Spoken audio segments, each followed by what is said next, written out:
Chilla border on Noida Link Road has been closed for traffic, Delhi police said on Wednesday amid the ongoing farmers' protests. The Congress on Wednesday asked the centre to convene the winter session of parliament.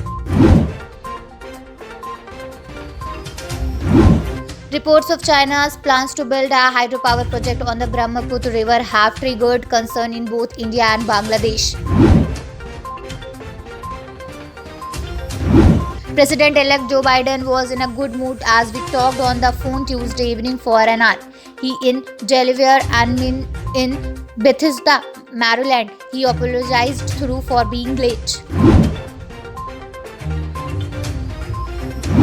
Twitter tagged a tweet by BJP politician Amit Malviya as manipulated media on Tuesday, the first such instance in India.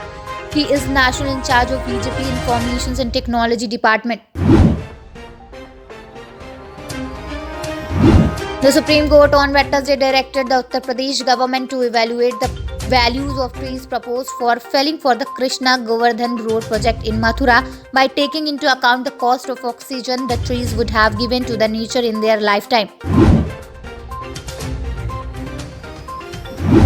The Chinese government has planned the June Galwan incident even as Beijing ramped up its multi-year court-season campaign against its neighbors, provoking military or parliamentary standoff with countries from Japan to India, the United States top panel said in its report released on Wednesday.